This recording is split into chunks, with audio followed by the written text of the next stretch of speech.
My boss said in the meeting. "David, I can easily replace you. There are thousands of IT experts in the market." I smiled, shut down my desktop, and left the office. And by Monday morning, there were 18 missed calls on my phone. My name is David Morrison. I'm 52 years old, and I spent the last 15 years of my life as IT manager at TechFlow Solutions. This story shows how big a mistake it can be for a boss to underestimate their employee. Before we continue, please subscribe to the channel and let us know which city you're listening from in the comments. When I started working at TechFlow Solutions in 2009, the company was just a small software firm with 25 employees. Back then, computers were still using Windows XP, cloud technology wasn't widespread yet, and the company's entire IT infrastructure rose on my shoulders. My first boss, Robert Mitchell, said to me when he hired me, "David, I want to prepare this company technologically for the future. I trust you." And I proved worthy of that trust. Starting with the company's servers, I built the entire network structure, created security protocols, and designed backup systems. I worked until late hours every night. Even on weekends, I was at the office. When the company started growing in 2011, I expanded the system. When cybersecurity attacks increased in 2013, I strengthened the firewalls. When we transitioned to cloud technology in 2015, I managed the entire migration process. In every crisis, every growth, every change, I was there. When the company increased its employee count from 25 to 150, I managed the entire IT department single-handedly. I had only 2 junior technicians under me, but all the real work was in my hands. Server management, network security, user accounts, software updates, system backups, everything was my responsibility. During this process, something else happened. I became an indispensable part of the company's digital DNA. I hadn't just built the systems. I had touched their soul. Every password was created with logic I determined. Every security protocol was based on my experience. Every emergency plan was prepared with my foresight. In 2018, Robert Mitchell had a heart attack and his son Marcus Reed took over the company. Marcus was 38 years old, had an MBA from Stanford, and was very ambitious about modern management approach. In our first meeting, he told me this: "David, my father loves you very much, but the company has a new vision. We need to be more dynamic, more efficient." From that moment on, everything started to change. Marcus began cutting the IT budget. He stopped investments he called unnecessary technology expenses. He postponed the security updates I recommended. He kept saying, "We need to think cost-oriented." But the real problem was Marcus not understanding my value.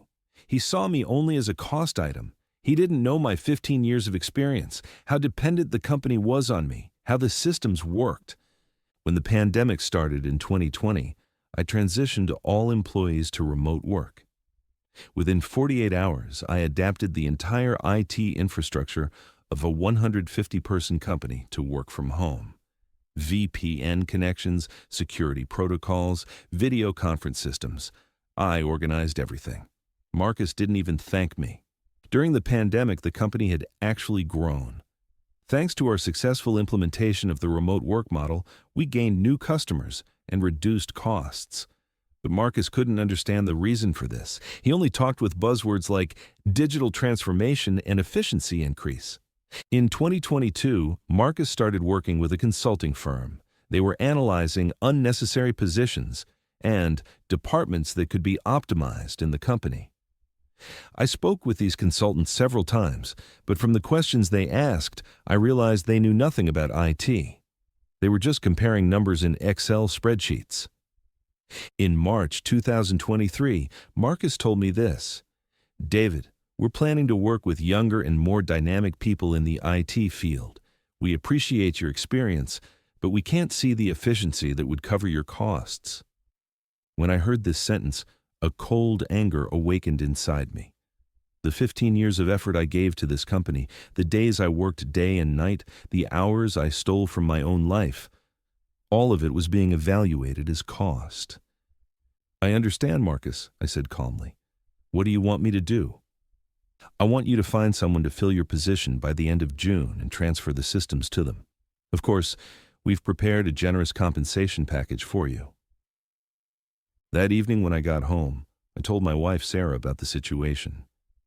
Is this it after 15 years? She said angrily. Does this kid know what you've done? He doesn't know, I said, and he's going to learn. From that night on, I started making my plan.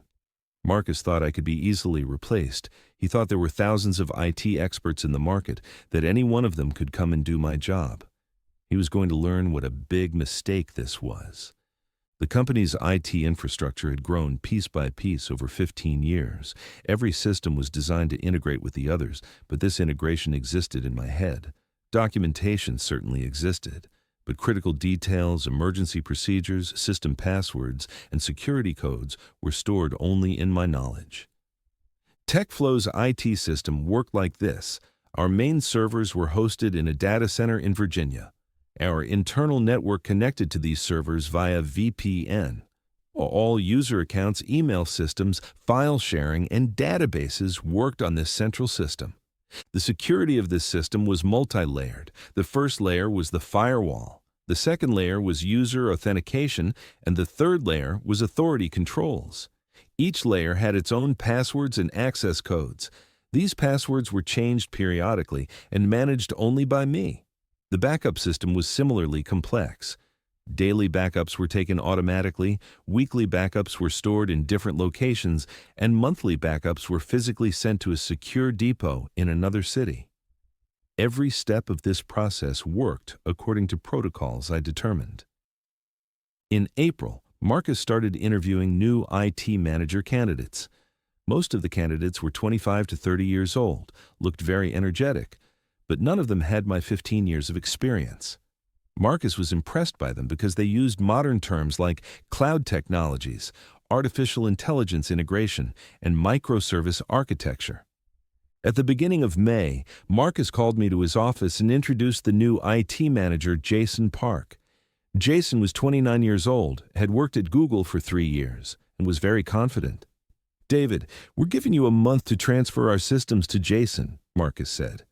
When Jason first spoke with me, he said, "I'm eager to modernize these old systems. We'll get rid of legacy technologies and move to cloud-native solutions." I started explaining the systems to him, but I noticed Jason wasn't listening. He was constantly taking notes, explaining his own ideas, evaluating what I said as an old-fashioned approach. He kept saying, "I'll simplify all of this complex structure." I worked with Jason for 2 weeks. I showed him the basic system, gave him some passwords, explained the general operation. But Jason really wasn't listening. He was busy with his own plans. He was constantly meeting with Marcus, preparing a digital transformation roadmap. At the end of May, Marcus organized the final meeting. Jason, HR manager Linda, and I were at the meeting. Marcus said these things. "David, thank you for your 15 years of service. Jason will now take over the systems and carry the company technologically into the future." Then he turned to me and made that fateful sentence. "David, I can easily replace you. There are thousands of IT experts in the market. Jason's fresh perspective will benefit us greatly." At that moment, something broke inside me. 15 years of effort, thousands of hours of work, countless night shifts. Everything had become easily replaceable. I smiled. I looked at Marcus and calmly said, "I understand." I shut down my desktop. I collected my personal belongings. I told Jason, "The systems are yours now." I shook hands with Marcus. "Good luck, Marcus," I said, and I left the office. But my work wasn't finished. Actually, it was just beginning. When I got home, it was 7 p.m. Sarah met me at the door. "How was your last day?" she asked. Marcus said I was easily replaceable, I said. Apparently there are thousands of IT experts in the market. Sarah's face turned red. "This kid doesn't understand anything. You created that company, David."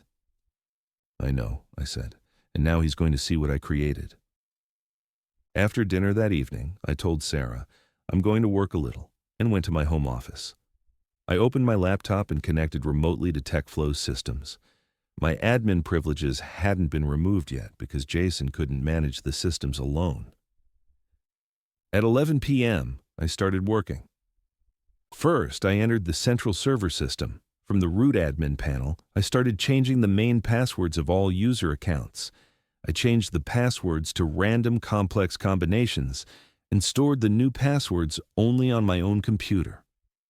At 11:45 p.m., I changed the email server settings. I changed the SMTP and IMAP configurations, ensuring that all incoming and outgoing emails were temporarily redirected to an account under my control. At 12:30 a.m., I moved to the database server. Customer information, financial records, project files, everything was here. I changed the database admin password and disabled backup access accounts. At 1:15 a.m., I revised the network security system. I removed all users' VPN access, changed firewall rules, and allowed only my IP address to access the systems. At 2 a.m., I intervened in the backup system. I stopped automatic backup processes and changed the access passwords of existing backups. Accessing these backups was now only in my hands.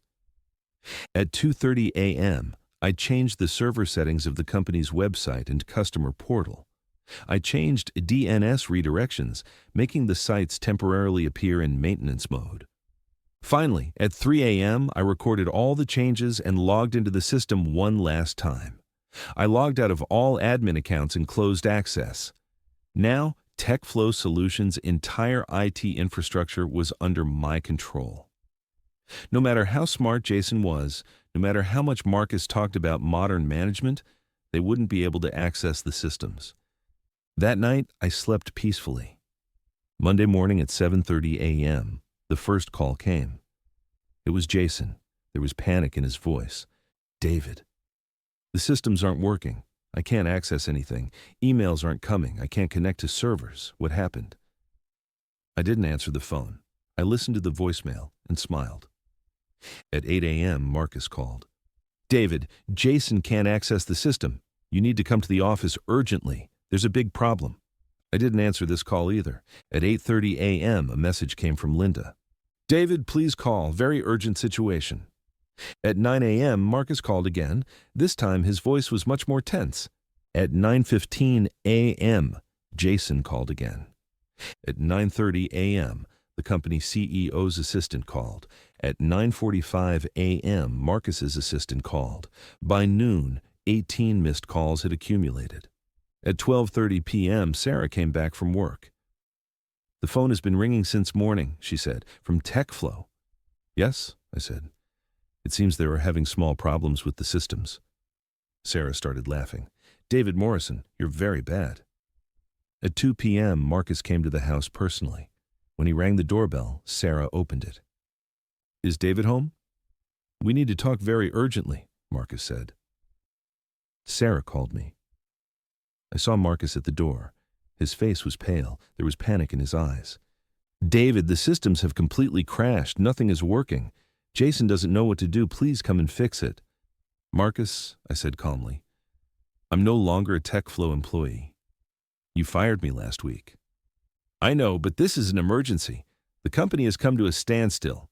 Customers are complaining. Emails aren't working. We can't do any transactions." "As I understand it, Jason's fresh perspective didn't work," I said. Marcus's face turned red. "David, please. This is childish behavior." "Childish?" My voice hardened. "Marcus, you told me I can easily replace you. There are thousands of IT experts in the market. Now, call any one of those thousands of IT experts." "David, I made a mistake. I apologize. Please come back." "Come back." I shook my head. "Marcus, this isn't just about apologies. This is about respect. You dismissed 15 years of my effort." "What do you want?" Marcus's voice was filled with desperation.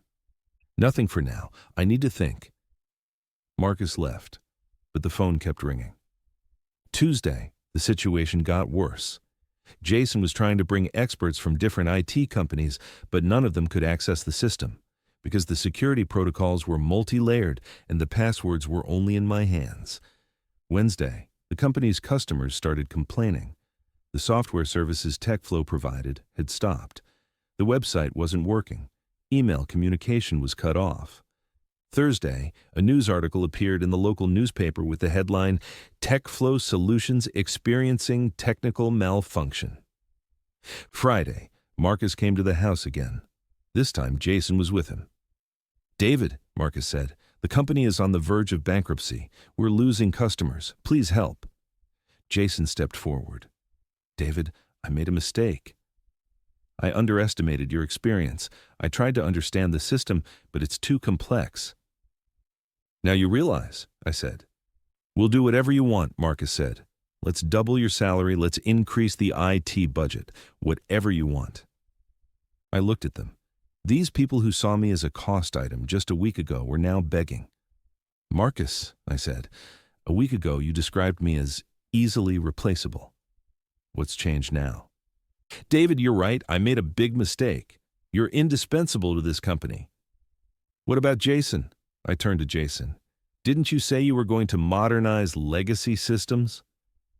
Jason bowed his head. "David, I made a huge mistake. You built these systems and only you understand them. It would take me months to learn." There was a feeling of satisfaction inside me, but my anger hadn't passed yet. "My conditions are these," I said. "First, my salary will be tripled. Second, the IT budget will be completely under my control. Third, Jason will work in a junior position under me. Fourth, you will apologize to me in writing, Marcus." Marcus said, "Accepted," without thinking. "The last condition is this: you will never make decisions about IT again without taking my opinion." "Agreed." "Agreed," Marcus said. That evening, I reopened the systems. When I returned to work on Monday, the entire company applauded me standing up. The employees would never forget the nightmare they experienced that week.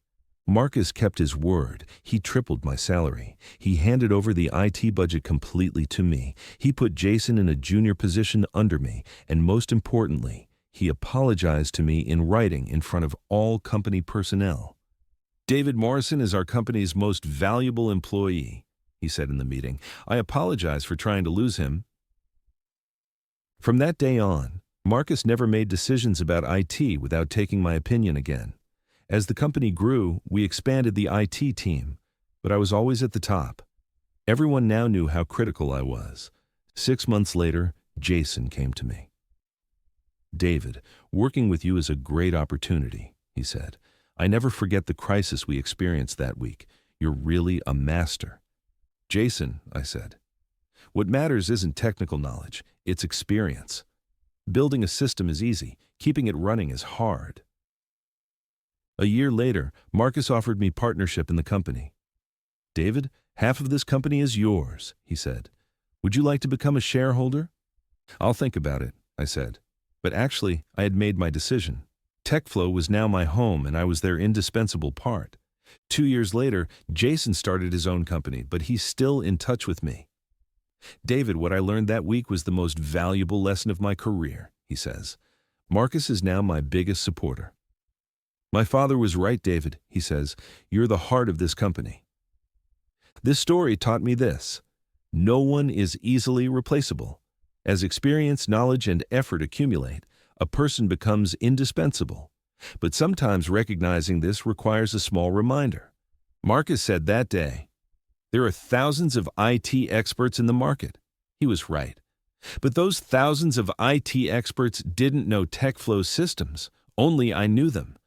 And now everyone knows this very well. If you liked this story, please like the video, subscribe to the channel, and let us know which city you're listening from in the comments. Click on the box on the left for the next story.